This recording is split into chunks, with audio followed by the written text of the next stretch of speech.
Oh my God, you guys are awesome. I love this.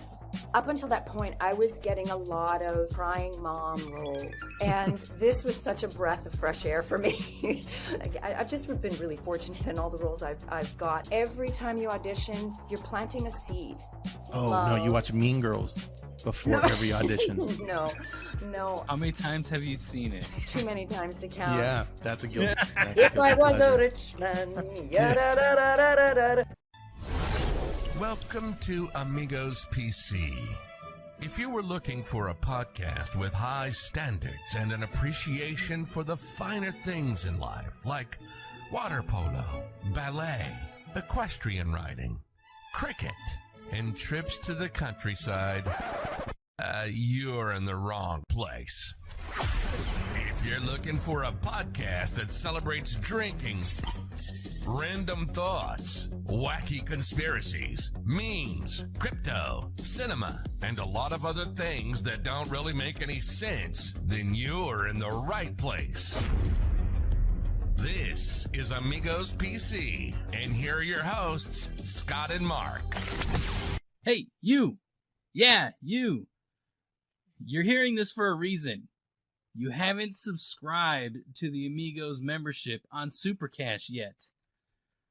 For as little as $5, you can get access to our feed with no ads and exclusive membership discounts and merch. Jump up to our $30 tier and get everything plus direct access to us via our Discord channel, live Amigo AMAs, quarterly giveaways, and crypto merch. For $1 a day or less, you can support an Amigo out. Amigos, back at it again. Today we have a guest, Tina Marie Springham, who is featured in a new movie coming out, Broken. Tina, if you could just give us some insight about you, tell us a little bit about yourself, where you're from, your birth state, the secret question or the secret answers to your password questions, all that stuff. Yep. Sure. Pet's name. Yeah. Well, as you said, I'm Tina Marie Springham. I am originally from Edmonton, Alberta, Canada, which is where Broken was ultimately filmed there, and part of it in Los Angeles. And I am now currently in Vancouver, British Columbia, Canada, and in between those two places, I was in LA for about a decade. So, when did you start getting into when did you find out acting was something that you wanted to pursue completely? I've always known since I was a little girl. 6 years old. I know that's the typical answer, but I was always living in that world of make-believe and dragging my friends into that world.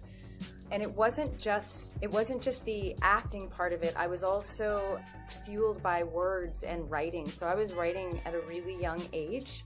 Not that I knew that what I was doing. I was very intrigued by words, and I think I wrote my first play in 5th grade. And I'm super dating myself, but there was a film that I saw as a little girl called Bugsy Malone, and it starred Jodie Foster and Scott Baio and a slew of other kid actors. And when I watched that film, I wanted to do what they were doing, and I knew that they were in a make-believe world, and I just wanted to do what they did. Again, I probably didn't have the words to articulate the technical words, but I wanted to create make-believe worlds, and so here we are. I get to do that now. It seems like in this movie Broken, you did have an opportunity to kind of showcase that, making a make-up world.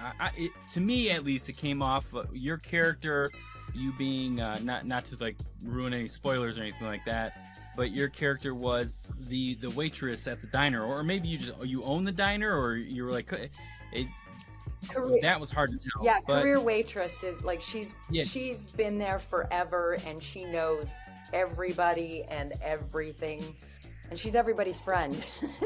It seemed like in there that like I don't know if the lines were just written that a certain way to come off like this, or it seemed like you were like almost ad-libbing some of the lines that you had, like, you know, telling the sheriff, again, no spoilers or anything, but telling the sheriff, you know, hey, it's on the house, don't worry about it. You know, little things like that. It just caught my attention, I guess, with how you portrayed your character. Yeah, when Janice was presented to me, it was discussed with Patrick, who's one of the writers of the film, and the director. She really is rooted in this small town, and you know, she's the nosy town lady gal, but not in an obnoxious way.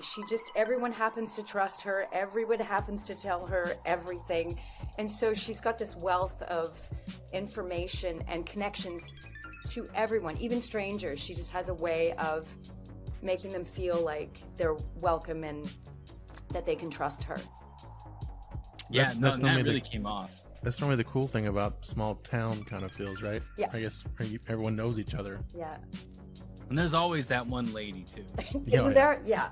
So I was really excited to get to play her because she's an important part for the sheriff to go back to the roots.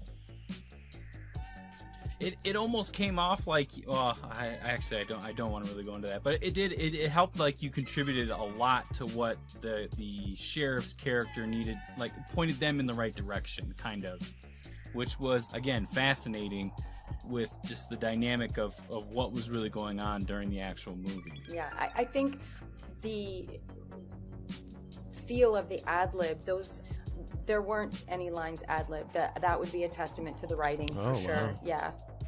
Yeah.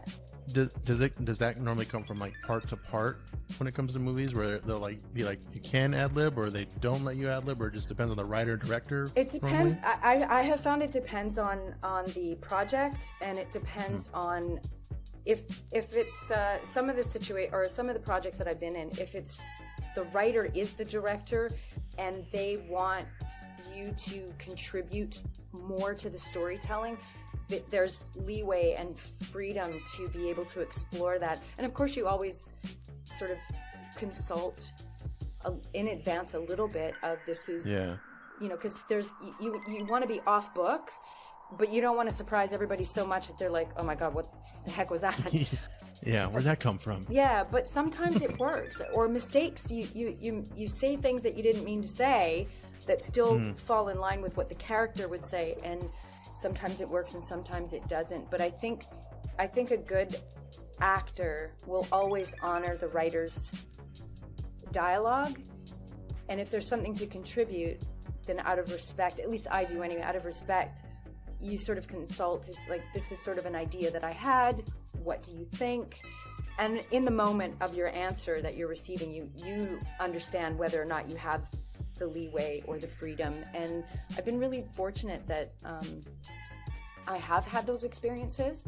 So that's very cool. Yeah. Have you ever worked on the other side of somebody who just wouldn't follow direction and like would want to do their own thing and had to be kind of like, hey guy, what are you doing? Or hey girl? No, actually I haven't. Really? That'll be cool. knock on wood, that'll be interesting when that happens. But yeah, I mean you hear everyone's professional, I guess. Yeah, and you hear of stories of, like, you know, famous actors who ad-lib their lines, and everyone just, when you're in the moment, when you know your character, when you know the story, when you really have built that world, then those moments can happen. And you know, there's times where I have been in a scene where a fellow actor's forgotten their lines and they ad-lib just to not ruin the take. At that point, it really is up to the writer and the director. Did it work? Did it fit? Yeah, that was great. Yeah. It created something that we weren't expecting. So I think there's lots of opportunity for that in the right time, in the right project. So with this character, how much did you personally relate to the character and taking the role? Well, I've slung a few beers in my time. So in that sense, I'm not exactly a great food waitress, so that would not be my background, but I've definitely worked in the bars. So, but she was so lovable. Like, I really dug her. And I think up until that point, if I'm sort of, this was back in 2018 when we began to film this. So, and there's been a bit of delay, obviously, for obvious reasons of last year. Mhm. Yeah. But up until that point, I was getting a lot of crying mom roles. And this was such a breath of fresh air for me. So I really wanted to make her memorable. She was memorable for me just because it was such a different character. So. Well, yeah, she is very memorable. Obviously, I'm talking about some of the dynamic in the lines and helping the sheriff within the plot of the movie. Yeah, I really like the character, at least. Is there, with this movie, projects like it? Now, you just talked about how you had been taking quite a few roles where you were the crying mom, and this was like a breath of fresh air. Is there a particular role that you're kind of aiming for? Do you have any ambitions for... Not ambitions. What am I trying to say? Like, what do you shoot? Is there one, like, a dream role that you're looking for? Yeah, there you want go. to be. Yeah. You want to be the town cop. Well, I do want to be the town cop. As a matter of fact, I've been fortunate. I took some bold chances right after Janice, that role, and submitted myself for some detective roles that were originally written for men. And in one case in particular, I went in, I asked if they would consider reading me for it, and they did. And they ultimately ended up going with a male for the character. He was perfect, and it was supposed to be a cop who was retiring. So, but they loved what I did so much, and I didn't hear back from them for like 3 weeks. So I was like, I guess I didn't get that one. But when they did reach out to me, they said the reason why it took them such a long time was that they loved what I did in the audition, what I brought to the table. And so there was a character in the film that had only been ever talked about, this particular detective. And what they did was they wrote her in, and then they offered me the role. So I've been fortunate. I've just been really fortunate in all the roles I've gotten, that I kind of a little ballsy, and I just go for it. So that's good. That's what you got to do. Isn't it crazy though?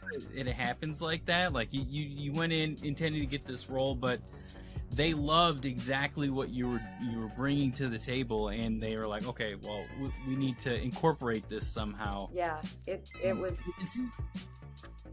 mind-blowing and affirming as well. Like affirming and confirming at the same time is that you're only going to get what you're willing to step out for. So if like at that point I had been really scared to go big or go home, and I'm like, but at some point you get tired and you finally just go like, what's the worst that's going to happen? They're going to say no, or you hear crickets.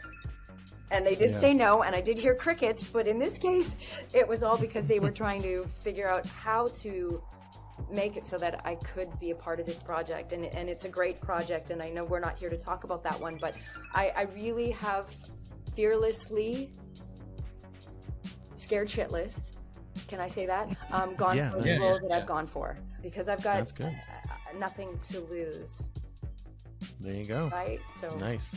So what's the difference between when you getting into going for a role like that, right? With nothing, you having that feeling, nothing to lose, like the worst I can say is no, and I'll move on and find the next one, versus when, let's say when you started in the butterflies, like what's the big dramatic difference with, those type of auditions? Like how do you basically tackle them now? That's a great question, and there is such a difference. I'm going to try and put it succinctly. One of the main things, and I hope this comes across the right way, and I've given this advice to some people, not just actors, but like friends of mine. when you care about what you do because of your work ethic, but don't give a shit.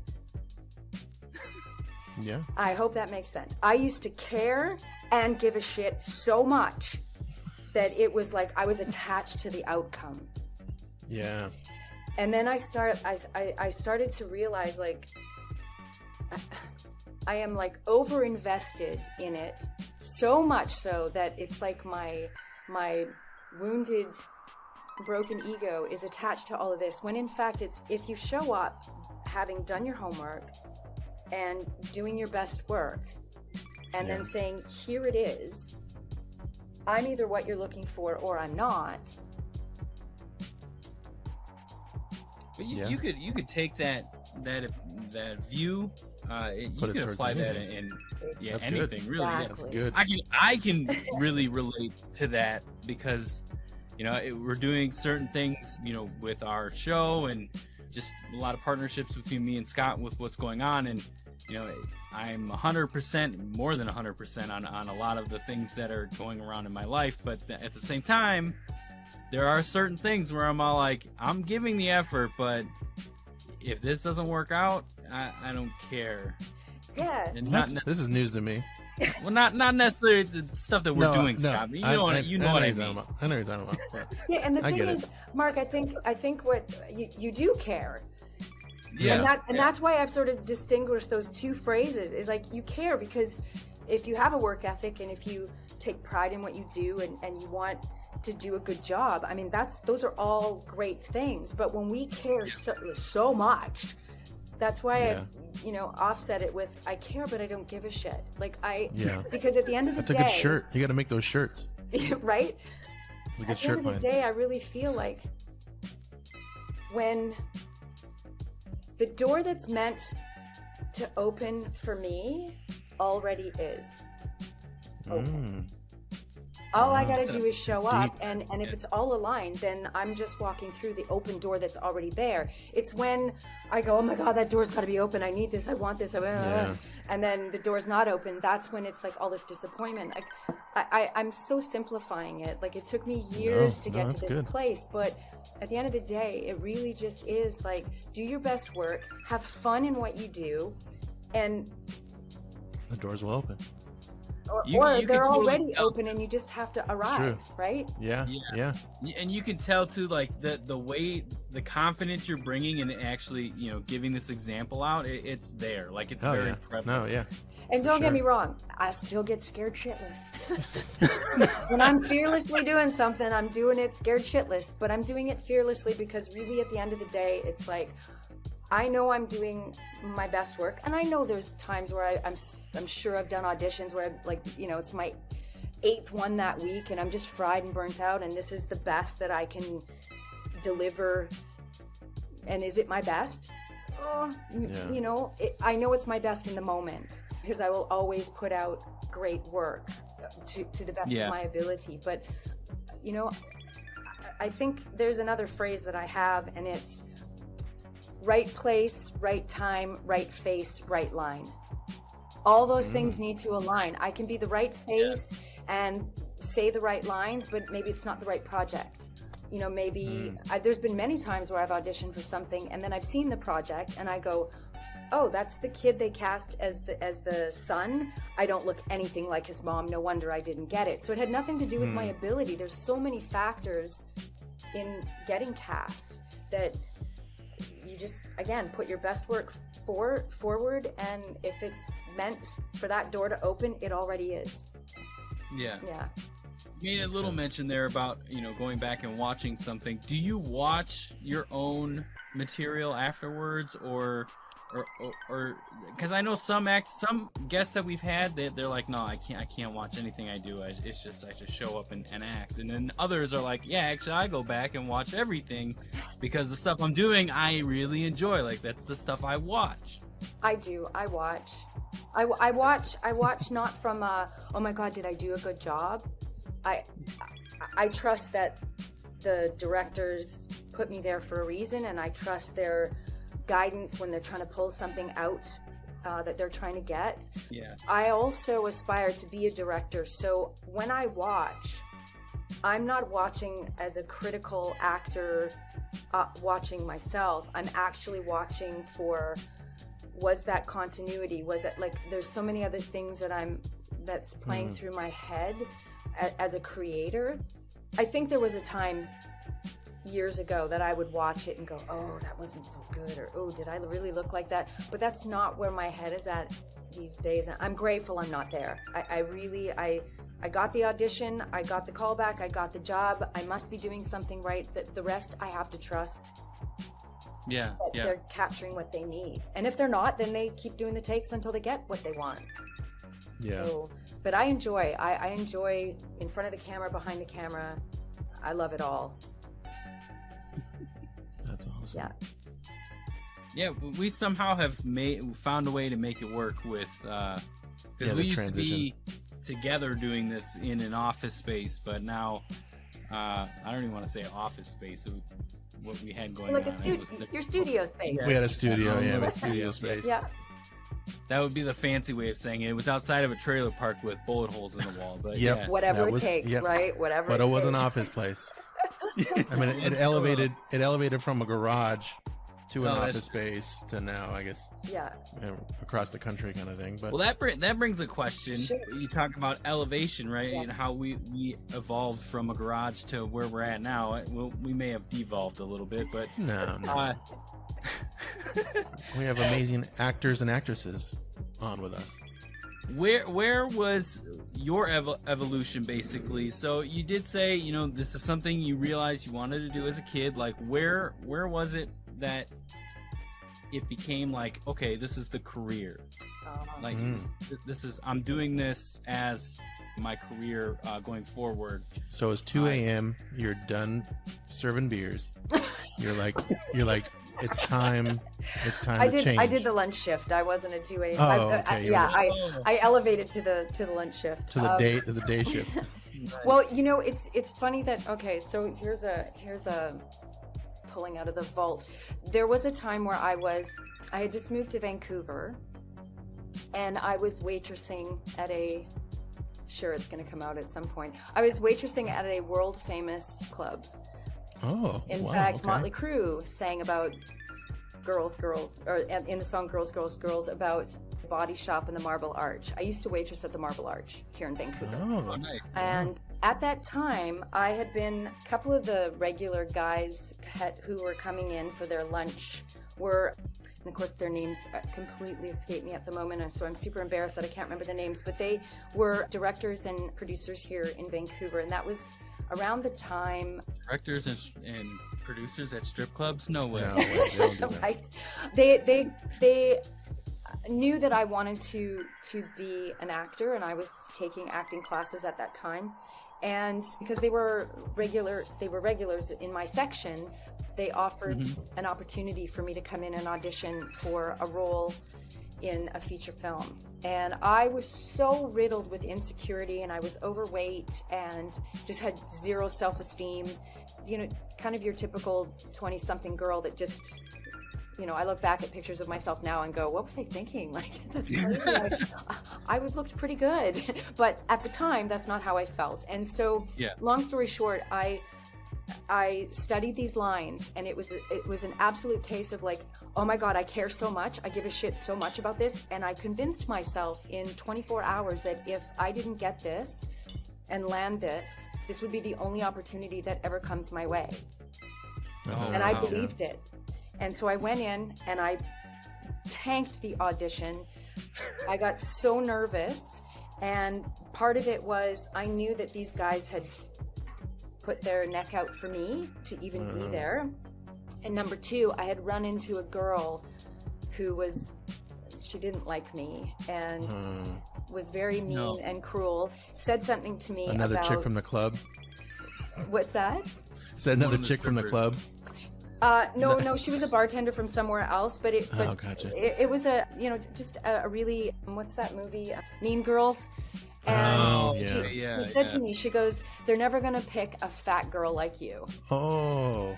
Right before I walked into the audition. So again, I was not this confident gal that I am right now. And I just froze. Girls are mean. And I stood there in front of casting director and the producer and director, and I couldn't remember a line. It was awful. It was the worst experience of my life, and that's it. I thought I effed up so badly, this will never happen again for me. And so then I steered away from it. I convinced myself that I was no good and I'll never be good enough. And then fast forward, I end up in LA going, screw this, I'm going to be an actress. And then stepped into music, and then it took on a whole life of its own. And it was all this distraction away from the thing I wanted to do, which was act and write. And so it wasn't until 2017 where my whole life fell apart, and I pooled on my kitchen floor, said, I have nothing left. Wah! And then suddenly it was like, well, then you have nothing left to lose. So I said to myself, you will dust off your demo reel, you will dust off your resume, and by June of that year, which is my birthday, you will have an agent, you will be out auditioning, and that is all you're going to do, for better, for worse. And shortly after that, I saw the video on Goalcast with Peter Dinklage. Yeah. I don't know if you've seen that one where he gives the speech Is it the about how new he movie? was 29 years old, and for better, for worse, he was going to be a full-time working actor. And I have watched that video and the Lisa Kudrow video about getting fired, and it was the best thing that could have ever happened to her, because those things were happening to me at that time. And I was just like, that's it.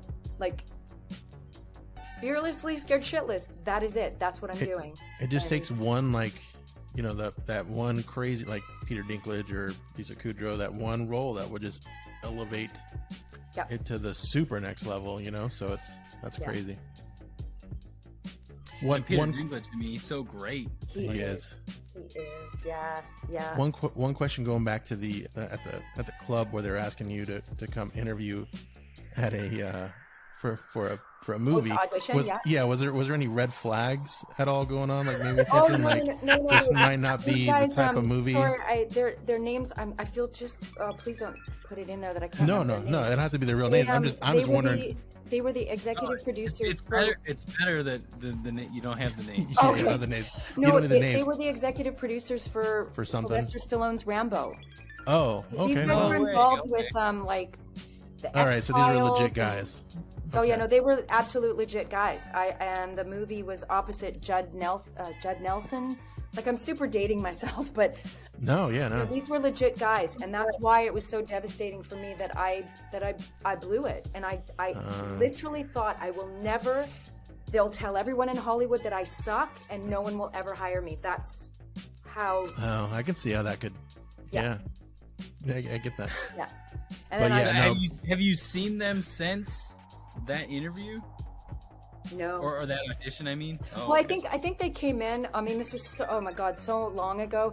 Sure, I think they came in, and I just avoided them. I was humiliated. Like it was, to stand in front of people who make decisions that went out on a limb to give you an opportunity.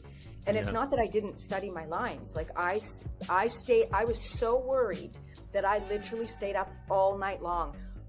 And when you're in that headspace, you can't remember lines. I wasn't approaching the script like, who's my character? Where's she from? All I kept thinking was, oh my God, Judd Nelson. Oh my God, these guys are the real deal. Oh my God, oh my God. Don't mess it up. And I'm 40 pounds overweight. Yeah. This reminds me, though, I will say that, like, I've had more opportunities come to me when I didn't care as much as when I did, like, truly cared. Like, when I first moved here, I was living on unemployment for a good few months, and then I was like, okay, well, yeah, I'm still living on COVID, dude. COVID money. Yeah, they're just giving unemployment left and right. Right. I had to get a job at some point, and it was either like live on the streets, go back home, which is originally Wisconsin, or, you know, get a job and figure out and, you know, pay for rent. Yeah. But at the same time, I was like, I don't want to get a job. I'm enjoying my vacation that I have right now. And I ended up getting an interview for a big bank here, and I went in the night before, went out with a bunch of buddies because I didn't care about the interview. I wanted it, but I didn't want it. It didn't matter.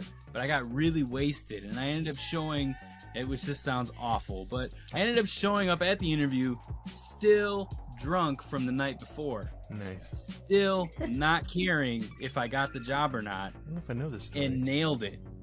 That's So awesome. I like your stories and where you were stressed and you didn't really care. I want to get this and things like I'm just trying to relate basically. Yeah, no, you've hit the nail on the head. There's freedom. There's an element of freedom, or maybe it's carefree. You know what I mean? Yeah. I'm not suggesting that anyone go out there and not give a shit about what they do and or get act drunk like before you interview the idiots. next day. What I'm saying is No, that these are not good advices. if it's really meant to be, then you're going to show up and do your best Yep. work, and it's all has to align. Yep. Yeah. You know, Great. like, as an actor, I go and I prep the scene. I make choices of what I think the character is, i.e. like Janice. I make character choices about her, and Patrick said to me, I never envisioned her that way, and what you brought to the table about her, that's not who I saw as That's awesome. when I wrote it. He says, so thank you for that. You know, like somebody else may have brought something completely different that did align with how he saw her initially. Mm-hmm. And so, you know, I think it's safe for me to say this, that by doing something, making a bold choice about her, it was just my choice. It was an artistic choice. I took a chance, and that's how I thought she should be and who she was. And it was something that he hadn't seen. So if you're a casting director and they're going, yeah, we've seen this waitress, okay, and every actor has done her this way, and then someone comes in and does it in a way that they go, oh, it's not wrong and it's not right, it's just different. Yeah. You know, whenever you hear about an actor who auditions for and gets the role, there's lots of actors who are good and bring a good audition to the table, but it's that thing that you just go, like when dogs go, walk? What? Whoa, that caught my attention. What is that? I don't know exactly. I think it's just the right thing at the right time, right face, right line. Like, I just think it's really, if it's meant, I keep repeating that, if it's meant to be.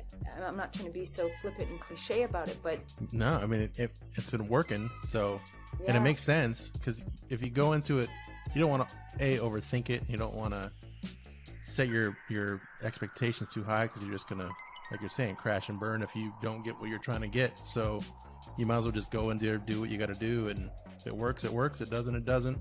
Yeah. And then on to the next one. And you know, there's going to be actors listening to this and other people going, oh yeah, easy for her to say she booked the role. But I keep a log of my, like a spreadsheet, I guess, if you will, of like all my auditions. And I started doing that, not because I was obsessing about it or anything. You kind of forget how many auditions you've done. You kind of forget you're being brought in a lot. So I kind of wanted to just remind myself, like, every time you audition, you get to act. Yeah. So even though you're not booking, you're still creating. You're working the craft. Yeah. And you're getting to build a world, and it creates ideas for other things that other projects that I'm writing, and it gives you an idea of what other people are writing and what they're actually willing to make into projects that the outside world is going to see. And I can say it now. I got to audition number 196 and audition 199 back in June and July. And I started compiling since 2017 when I drew the line in the cement actually. So number 196 and 198, I booked. I booked. Nice. One I can say is a CW show, and one is a Netflix show. I can't say what they are because they haven't announced it, and blah blah blah blah blah. But I say this from the deepest, sincerest part of me to any actor listening, that it is a numbers game, and every time you audition, you're planting a seed, because the two casting directors that kept bringing me in. I kind of forgot how many times they were bringing me in. Does it turn into very like robotic, or like does that happen sometimes? Like let's say you do like 6 a day or something, you turn them like, oh, it was supposed to be, you know, the mailman, this one, or the mail woman. You know what I mean? Like, does that ever happen where you're like, you got so many in one day where you don't know which is which? Oh, you know what I mean? I've had that happen, yeah. And you really, but it's not about robotic. It's kind of remember, like you try to prioritize. Yeah. Which ones need to be in at what time, and thankfully, I've been in a situation where there's only been, I think, 3 times where like 3 or 4 auditions are all due on the same day. Sometimes you get 2 days to prep, sometimes you get 4, sometimes you get like it's a 24-hour turnaround. Oh, wow. When that happens, I do my best. I kind of chalk it up to like, it's not that the role is bigger or smaller. I try to do all the prep. And it's when you understand the world that the character is in, and what does the character want, and what purpose is the character serving. And I think because I'm coming from a place now of like, I just enjoy doing this, rather than, oh my God, I want to book the job. Yeah, I want to book them all.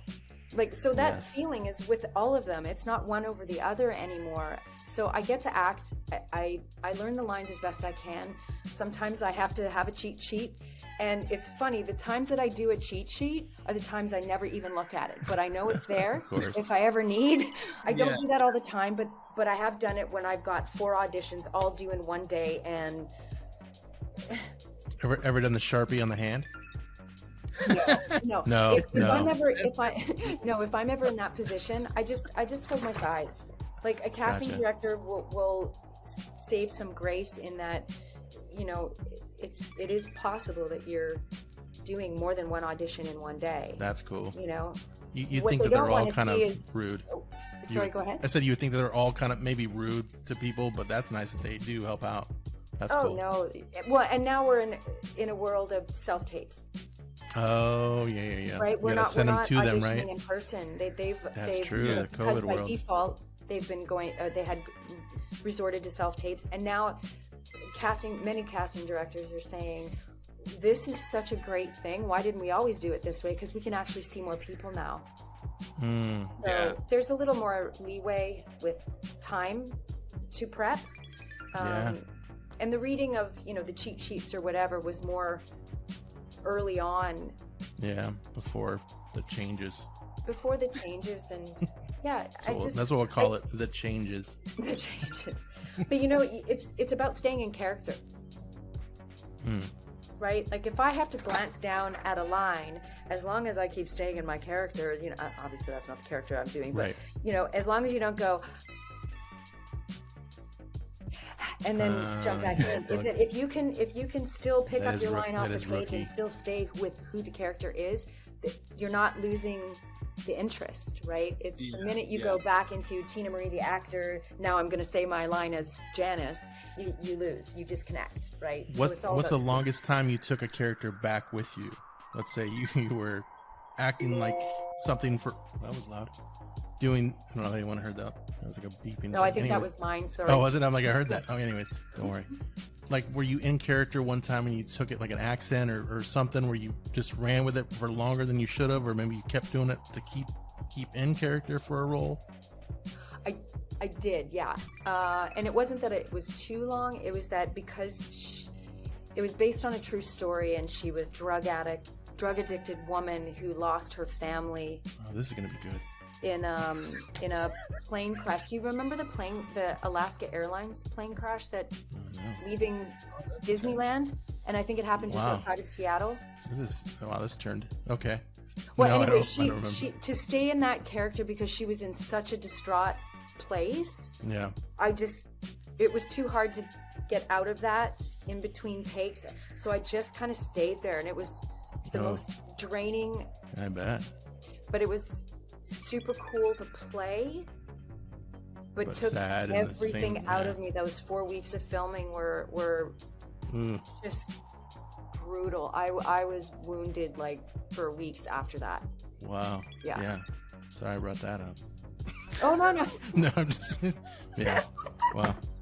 I think that's what you meant by the question, though. Yeah, right? no, that was Yeah, good. okay. That you nailed it. But yeah, I was hoping. You thought it was gonna go a different. I was going a different way because you were totally talking about zagged drug the other way. addicted Oh, you thought I was something. playing I'm the like, drunk you're gonna woman at the bar and I just stayed drunk like or for a something. week? Yeah, I was like, oh no, this, and then plane crash, and I was like, oh man. She ended up being a waitress She was at a strip club and got a different audition somewhere else. Yeah, Oh my God. yeah, wow. All right, so we're gonna start our questions. Oh, okay. Go into some fun. Yeah. After that fun. So we ask 3 questions, and Okay. they're kind of random, but some of them we've done before. But either way, they're just 3 random questions that best you can answer, or you never know. What is your favorite conspiracy? Like a conspiracy theory? Is there one that you think that might be? It doesn't have to be a favorite. Which one do you think that is like the most possible, most legit? Like aliens? Do you think JFK got killed by more than one person? Do you think that there's mole people? Tons of things. Or maybe there's a Canadian one that I don't know about. Like, I don't know. That's a good. Oh my God, that's a good question. Eskimos or something. Wow, crickets. Yeah. So a conspiracy theory that I think could actually be possible. Oh, flat Earth. Some people think flat Earth. I mean, Oh that's, yeah, no. no, yeah. Yeah, no. Right now we're the shooting idea. about like 17% of our guests that actually think flat Earth. So Okay, Yeah, that's sure. higher than I thought. I Just think like Europe. something about the Bermuda Triangle. Oh, all right. So you I think there's something there. Yeah. So you think that those points are like, if you fly over that, more than likely you just go somewhere else, or something happens, right? You just Sure. fall off I the got an radar. imagination. Yeah. Okay. That or All right. Sasquatch, I guess. Oh, Sasquatch. Yeah. Up in, Right? I don't know. This is a tough question. I've never been asked this question, and Well, that's good. I think Sasquatch is just basically a person who doesn't want to be in civilization anymore. He's also blurry too. Oh yeah. very blurry. Like he's not photogenic. Camera doesn't. Yeah. Right? I agree. I don't know. And they make good jerky. Isn't that Sasquatch that does the jerky too? Oh yeah, Yeah, I don't know what that he wants jerky's- your jerky. I don't know. Yeah, I don't. He's yeah. Either way, let's see. What life hack or something you do that people do differently than you do? Like, what life hack do you know that basically that no one knows that is a good thing to Everybody do? else Like, does it wrong. yeah, it does it wrong. Like I don't know. Like you get phone books and start fires with it, or I don't know, something. Not that that's whoever gets phone books anymore. I love that you're trying to give an example. Well, I'm trying to help. I'm trying to help the people out. Okay, so this is Grilled cheese with an iron. I mean, people do that in jail, I think. And I guess they don't have irons in jail. I used to flat iron my hair with an iron because Oh, they wow! didn't All have right, flat irons back in the day. But that is, yeah. No, so but you know what's funny? You before asked- they had those. you, sorry, go you ahead. during last year, I'll just call it last year. Yeah, During 2020. before the change. Before the change. Before the change, yes. So, money's tight. Mhm. You got to stretch things as long and as hard and as far as you can. So, Yeah. I was trying to, save some money, and I discovered, for all the ladies out there and the men too, if you're using like cream, like face cream or body cream that comes in a tube, Uh-huh. if you cut the tube. Oh. Right, when it gets down to like everyone gets that last squirt and you think it's empty and you throw it away. If you cut the tube, the not top open part? but the closed end, you can scrape out another 3 weeks worth of cream in that Whoa. tube. And I told my friend about it, and she's like, yeah, but if you leave it open, it'll dry out. I'm like, no, you take the end you cut off and you put it on Put the it end that back you on. cut, and it will last you 3 weeks. So That is brilliant. Nice. there's my life hack. I hope I've helped a whole lot of people out.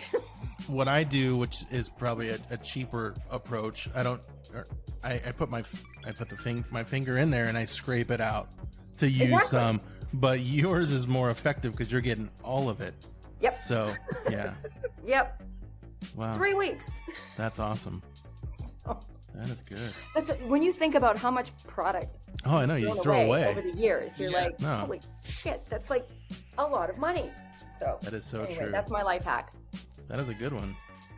I water down soap, hand soap, Yep. just so I could do that. That's a good one too. That's a good Yeah. one. All right, what is your guilty pleasure? Like, do you have like music that you listen to? Like maybe people think is like, oh, you listen to that, or like a movie like you like. I don't know. Like you like horror movies, and that's maybe not like a normal thing. I mean, I know Mark likes horror movies, but things like that. Or like you listen to Sound of Music every time before you go to an audition. That's what I would do. Something like that. Oh, these are good questions, you guys. My guilty pleasure. Let me see. Britney Spears on a loop. Why not? It's good stuff. I. Oh love... no, you watch Mean Girls before every audition. No. Oh my gosh, this is another tough one. Guilty pleasure. I love Burt Bacharach. Okay, like that. That's like the piano kind of music, right? Or like the yeah, and like the motel music almost, right? Or like the, what do they call that? Whether it's, I can't think of what that's called. Elevator music. Kind of like that. Well, I think maybe I don't know. Like I love old. I love old music. So I love all kinds of music. Me too. Yeah. But that would be a guilty pleasure. Yeah, and not everybody. Guilty pleasure of movies. I love. It's all right. It's all right. Fiddler on the Roof. Oh wow! Yeah. Yeah. That would be a guilty pleasure. How many times have you seen it? Too many times to count. Yeah, that's a guilty pleasure. If I was a rich man, I love it. Wow. I love it. All right, that's good. And then all the 80s movies.